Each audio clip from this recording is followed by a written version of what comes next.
Hi everyone, how are you all. So यहाँ पे हम लोग कुछ शॉर्ट में सब हिडन इनसाइट्स देख लेंगे बीपीएससी का, फॉर स्टूडेंट जो बीपीएससी का प्रिपरेशन कर रहे हैं। देखो, बीपीएससी का जो भी प्रिपरेशन कर रहे हो ना अभी आप लोग, मतलब बीएओ का, तो बीएओ में स्टूडेंट्स कुछ होंगे जो एफओ में उनका अच्छा नहीं गया होगा। एफओ मीन्स उनका सही नहीं गया होगा और they trying to gear up for BAO exam. ठीक है, डर लग रहा होगा उन्हें कि क्या होगा क्या नहीं, क्योंकि मेरा एफओ मीन्स अच्छा नहीं गया। उनके लिए मैं ये बोलना चाहता हूँ कि this is very different exam.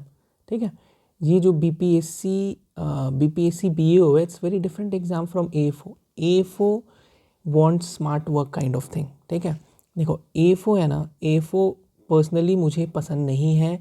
AFO का पैटर्न, एएफओ का जो पैटर्न है मुझे पसंद नहीं है। ये यहाँ पे हार्ड वर्क स्टूडेंट्स का कोई वैल्यू नहीं है। हु इज़ वर्किंग हार्ड, उनका बहुत ज़्यादा कुछ वैल्यू नहीं है। यहाँ पे स्मार्ट वर्क ज़रूरी होता है। ठीक है, स्मार्ट वर्क ज़रूरी होता है। अगर आप स्मार्ट वर्क से पढ़ोगे तो आपको क्या पता चलेगा कि आपको बहुत ज़्यादा टाइम नहीं देना है फॉर एएफओ। हाँ, मगर BPSC BAO is very different thing. हाँ, बीपीएससी बीएओ देखो क्या मांगता है ना, ये जो है ये हार्ड वर्क मांगता है। हाँ, अगर आप हार्ड वर्क, अभी यहाँ पे ना, यहाँ पे बहुत लोग क्या कर रहे होंगे, एमसीक्यूज क्वेश्चन सॉल्व कर रहे होंगे। बहुत सारे कोचिंग इंस्टीट्यूट वाले एमसीक्यू स्टार्ट किया और एमसीक्यू क्वेश्चन सॉल्व करेंगे। काम नहीं करेगा, यहाँ पे काम नहीं करेगा।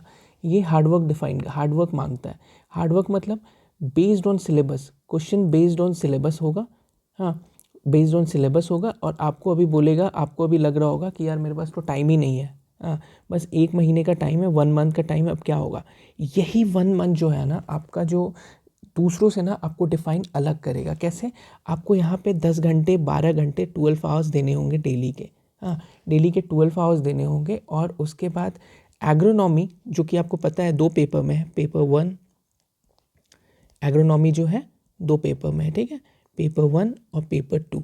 हाँ, तो ये जो 2 पेपर है, यहाँ पे आपको 10 से 12 घंटे देने होंगे, 10 to 12 आवर्स। अब वो आप पे निर्भर करता है कि कैसे देना है। हाँ, किस तरह आपको इस चीज़ों को अपने आवर्स को बांटना है। देखो यहाँ का जो पैटर्न है ना बीपीएससी का, वो स्ट्रिक्टली बेस्ड ऑन सिलेबस होता है। ठीक है, अब यहाँ पे बीपीएससी आपको सिलेबस दे दिया है। हाँ, चलिए सिलेबस के पास चलते हैं। सिलेबस दे दिया है, मुझे पता है अभी भी 70% लोग सिलेबस नहीं देखे होंगे। हाँ, सिलेबस इसलिए नहीं देखे होंगे, उनको अभी भी चाहिए कि कोई कुछ मिल जाए, कुछ 200 पेजेस का, 400 पेजेस का, और वो उनको रट जाए और उनका बीपीएससी हो जाए। नहीं, ऐसे नहीं होता है। ठीक है, ऐसे नहीं होगा। आप सिलेबस को पकड़ें और सिलेबस से पॉइंट टू पॉइंट आप करने की कोशिश करें। जैसे meaning and scope of agronomy, तो एग्रोनॉमी क्या है आपको पता होना चाहिए, स्कोप क्या है इसका पता होना चाहिए। ठीक है, national international agriculture research institute, तो नेशनल इंटरनेशनल रिसर्च इंस्टीट्यूट आपको पता होना चाहिए। देखो AC, agro climatic zones of India and Bihar. हाँ, ये मैं स्पेसिफिक क्यों कर रहा हूँ, क्योंकि यहाँ पे बिहार के क्वेश्चंस भी आएंगे। ठीक है, तो देखिए बिहार, ऐसा मत सोचिए कि एग्रोनॉमी ये जो है ये एग्ज़ाम एफओ के जैसा क्वेश्चंस आपको एकदम पुट कर देगा। नहीं, यहाँ पे ना बिहार स्पेसिफिक भी आ सकते हैं क्वेश्चंस। आ सकते हैं क्या है, मतलब 100% आएंगे बिहार स्पेसिफिक क्वेश्चन। अब बिहार स्पेसिफिक में आपको सोचना कैसे है। देखिए, बिहार के आपको क्लाइमेटिक सिचुएशंस को ये दिमाग में रखना है कि क्लाइमेटिक सिचुएशन कैसा है। हाँ, आपको वहाँ के, जैसे आप एक एग्जांपल ले लो, जैसे ये एक रोहतास प्लेस है, रोहतास डिस्ट्रिक्ट है बिहार में। ठीक है, इसको ना राइस बाउल बोला जाता है, राइस बाउल ऑफ बिहार, है ना। तो देखो राइस बाउल ऑफ बिहार है, तो ये तो इंपॉर्टेंट हो गया ना, रोहतास प्लेस। यहाँ का क्लाइमेटिक कंडीशंस देख लेना है, क्लाइमेटिक कंडीशन कैसा होता है। हाँ, यहाँ पे रेनफॉल कितना होता है।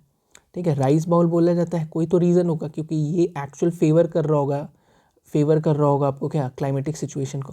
तो यहाँ का क्लाइमेटिक सिचुएशन इंपॉर्टेंट हो जाता है, क्लाइमेटिक कंडीशन इंपॉर्टेंट हो जाता है।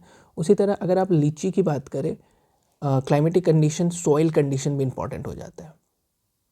ठीक है, जो लीची की बात करें तो ये लीची मुजफ्फरपुर में होता है।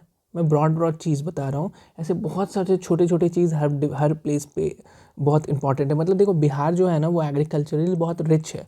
ठीक है, तो वो चीज़ आपको गैदर करना होगा और वो चीज़ आप अपने से कर सकते हैं। वो ना आपको कोई कोचिंग बाहर बैठा हुआ है वो आपको नहीं बताएगा। ये बहुत डीप इनसाइट्स चीज़ें हैं, आपको अगर थोड़ा सा भी इंथुजियाज्म वे में है तो आप थोड़े से अपने जो रिलेटिव होंगे ना, जो जहाँ रह रहे हैं, ठीक है, उनके स्पेसिफिक चीज़ें पता कीजिए कि वहाँ पे क्या फेमस है। हाँ, तो वो जो फेमस चीज़ें हैं ना उसको गैदर कीजिए।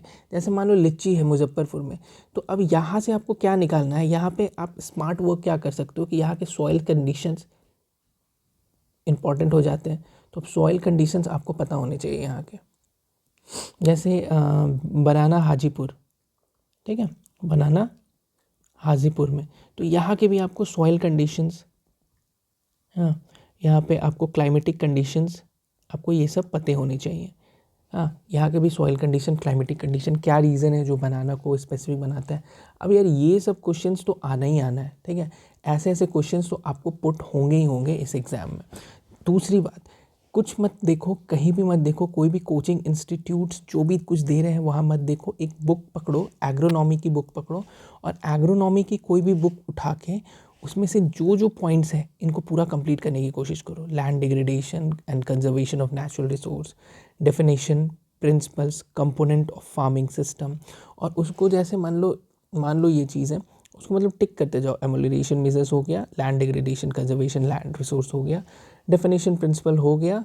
प्लांट सेल्स के बारे में अगर हम लोग पढ़ रहे हैं तो इसका डिफ्यूज़न, ओस्मोसिस क्या होता है हमें पता होना चाहिए, एब्जॉर्प्शन क्या होता है पता होना चाहिए। यहाँ देखो, ये जो एग्ज़ाम है ना, ये जो एग्ज़ाम है आपको सरप्राइज़ नहीं करेगा, ठीक है, सरप्राइजेज़ नहीं रहेगा। ये एग्ज़ाम में डायरेक्ट क्वेश्चंस पुट होंगे। अभी तक आपके दिमाग में क्या चल रहा होगा कि एफओ जैसा पेपर काइंड ऑफ आएगा कि मान लो अगर डिफ्यूज़न बोल रहे हैं तो डिफ्यूज़न का बहुत डीप एनालिसिस इसमें पूछ देगा, डीप एनालिसिस। पर ऐसा नहीं होगा, ये डीप क्वेश्चंस नहीं जाएंगे, ठीक है, डीप क्वेश्चंस नहीं जाते हैं। यहाँ पे क्या होगा कि यहाँ पे बहुत बेसिक क्वेश्चन पुट किया जाएगा, पर यहाँ का सिलेबस देखो बहुत ब्रॉड रहेगा। हाँ, सिलेबस काइंड ऑफ आपको जो यूपीएससी के ऑप्शनल सब्जेक्ट्स होते हैं ना, यूपीएससी के ऑप्शनल एग्रीकल्चर का, हाँ, उसके कंपैरेटिवली सिलेबस है। तो सिलेबस काइंड ऑफ आपको इन चीज़ों को समझना होगा कि सिलेबस के हर पार्ट को आपको टच करके जाना है, सिलेबस के हर पार्ट को। और सिलेबस के हर पार्ट को आप टच करोगे तो आपका बेसिकली ये पूरा कंप्लीट हो जाएगा। तो मेरा ये कहना है, मेरा पूरा ये वीडियो बनाने का एक ही मकसद था कि आपको ये बताना कि सिलेबस को कंप्लीट करके आप जाओ। हाँ, सिलेबस को लेके जाओ, कंप्लीट करके जाओ, E to Z को आपका टिक होना चाहिए, येलो टिक होना चाहिए। हाँ, और उसके बाद ये देखना ये एग्ज़ाम जो है आपको ईजी लगने लगेगा as comparison to other exam, और इसमें आप अच्छा मार्क्स ला पाओगे, है ना। चलो, थैंक यू। कोई भी क्वेरी हो आप कमेंट सेक्शन में कमेंट कर सकते हो। Bye bye.